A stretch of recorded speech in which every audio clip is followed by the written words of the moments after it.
Meet Keisha, a hard-working mom of 3, doing her best to keep her family safe in Flint, Michigan. Life's tough enough, but when the water coming out of her tap turns brown and smelly, things get even harder. One day, she speaks up only to get laughed at by someone who's supposed to help. What happens next might surprise you. Stick around to find out.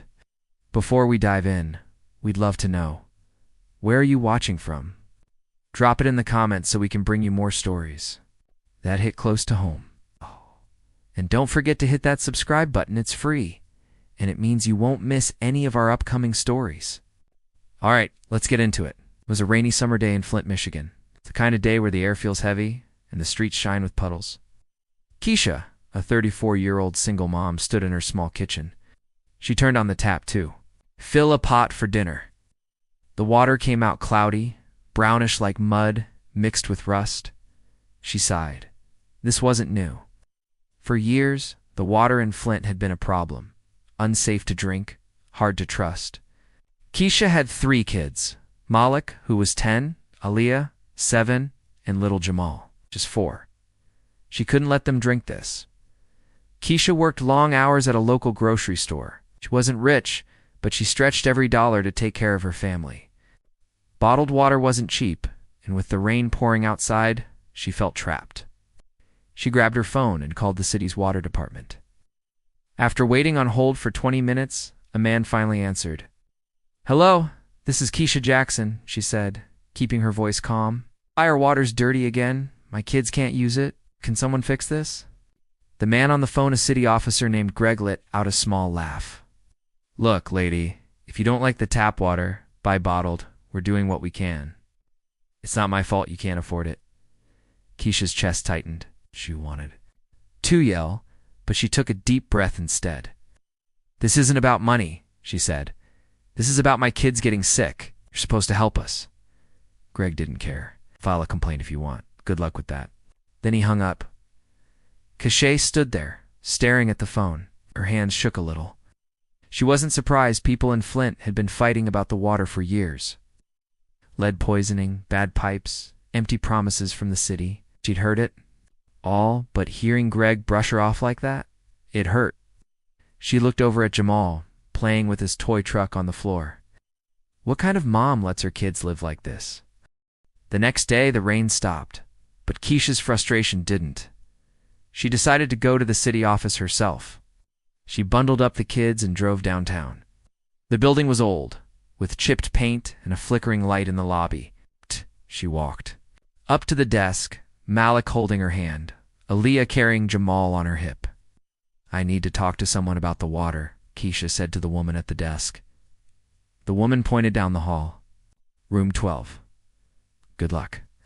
Inside room 12, Keisha saw Greg, the same guy from the phone, who was leaning back in his chair, sipping coffee.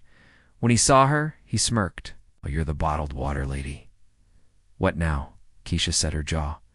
"My name's Keisha, and I'm here because my kids deserve clean water." "Y'all do." "Why is it still like this?" Greg rolled his eyes. "Listen, we're working on it.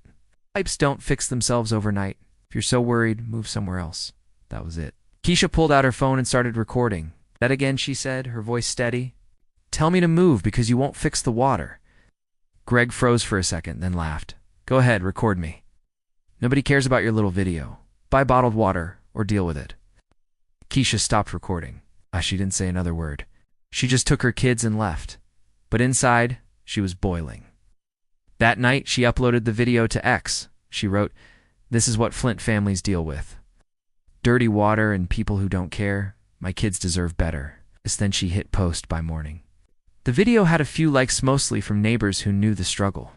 But then something happened. A local news page shared it. Then a bigger one. By the next afternoon, it had thousands of views.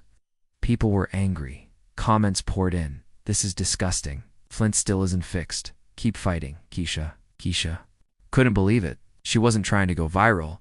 She just wanted someone to listen. But now, people were listening. A lot of people. 2 days later, there was a knock at her door. She opened it and saw a man in a worn jacket. He looked about 50 with gray hair and tired eyes. "I'm Robert," he said.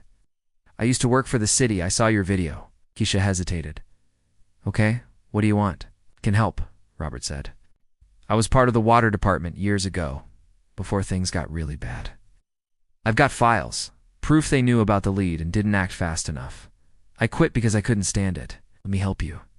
Keisha's heart raced. Be big. Why now? She asked. Robert looked down. I've got grandkids in Flint. I should have spoken up sooner. Your video woke me up.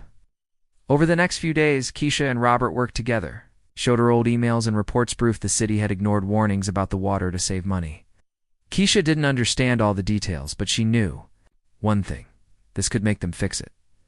She posted again on X, this time with a picture of one of Robert's files. This is what they've been hiding. We're not giving up. The post exploded hundreds of shares, then thousands. People started. A hashtag fix Flint now? Reporters called. Protests popped up outside the city office. Greg wasn't laughing anymore. The city had to respond. They held a big meeting, and Keisha was there, standing tall with Robert by her side. She looked at the crowd, moms, dads, kids, all tired of waiting. She spoke into the microphone. We're not asking for favors. We're asking for what's right. Clean water isn't too much to want. The city promised new pipes, more testing, and money to help families like hers. It wasn't everything, but it was a start. Keisha knew the fight wasn't over. Trust was hard to rebuild. But as she drove home with her kids, Malik looked at her and said, Mom, you did it. She smiled. We did it, baby. All of us. So that was the story of Keisha, mom, who turned her anger into action and gave Flint a voice. What do you think? Have you ever had to fight for something basic like clean water? Let us know in the comments. We'd love to hear from you. If this story touched you, hit that subscribe button. It's free for you, but it means the world to us. Thanks for watching. Have a good day, and we'll see you in the next one.